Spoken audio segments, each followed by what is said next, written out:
Viewers, আজকের এই ভিডিওতে আপনাদেরকে দেখাবো আমি কিভাবে বিকাশে প্রিয় নাম্বার করবেন। প্রিয় নাম্বার করলে আপনার সেন্ট মানি খরচ একদম ফ্রিতে আপনি পেয়ে যাবেন। তো ভিডিওটি শুরু করা যাক। প্রথমে বিকাশ পিন নাম্বারটি দিয়ে দিবেন। পিন নাম্বারটি দেওয়ার পর ভিতরে প্রবেশ করবেন। ভিতরে প্রবেশ করার পর এখানে আপনি অনেকগুলো অপশন দেখতে পাবেন। তো এখানে সেন্ড মানি অপশনের উপর একটা ক্লিক করবেন। সেন্ড মানি অপশনের উপর ক্লিক করার পর প্রিয় নাম্বার নামক যে একটা অপশন দেখতে পাচ্ছেন, এই যে এখানে প্রিয় নাম্বার, আমি আপনাদেরকে মার্ক করে দেখানোর চেষ্টা করছি। এই যে প্রিয় নাম্বার, এই প্রিয় নাম্বার এই অপশনটাতে একটা ক্লিক করতে হবে। তো আপনি সব মিলিয়ে 5টা প্রিয় নাম্বার করতে পারবেন অ্যাড।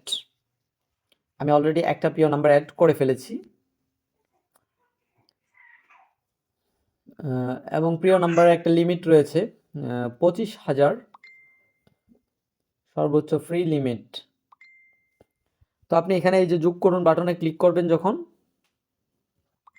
এই যে এখানে যোগ করুন, এই যোগ করুন বাটনে ক্লিক করবেন। ক্লিক করার পর এখান থেকে প্রিয় নাম্বার যেটি, এটা হচ্ছে নাম্বারটাকে সেভ করে নেবেন। সাপোজ আমি এখান থেকে একটা নাম্বার প্রিয় করব, এই যে এই নাম্বারটা আমি প্রিয় করব। তো এই নাম্বারটাতে সিলেক্ট করবেন। সিলেক্ট করার পর দেন এখান থেকে এগিয়ে যান অপশনে ক্লিক করবেন।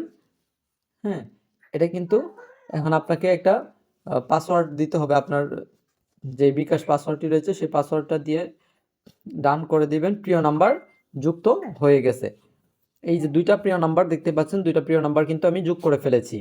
তো আজকের এই শর্ট ভিডিওর মাধ্যমে আপনাদেরকে আমি দেখানোর চেষ্টা করেছি কিভাবে প্রিয় নাম্বার খুলতে হয়। ভিডিওটি ভালো লাগলে অবশ্যই আমার চ্যানেলটি সাবস্ক্রাইব করে আপনাদের গুরুত্বপূর্ণ মতামত কমেন্টে জানিয়ে দিবেন এবং আমার এই ভিডিওতে বেশি বেশি লাইক দিবেন। লাইক দিলে কি হয়, লাইক দিলে ইউটিউব কর্তৃপক্ষ বুঝবে যে আমার ভিডিওটি আপনার পছন্দ হয়েছে। সো তারা ভিডিওটাকে আরো অনেক বেশি মানুষের কাছে পৌঁছে দিবে এবং দেখার সুযোগ করে দিবে। তো আজকের ভিডিওটি এ পর্যন্তই রাখছি। আসসালামু আলাইকুম। সবাই ভালো থাকবেন, সুস্থ থাকবেন। আল্লাহ হাফেজ।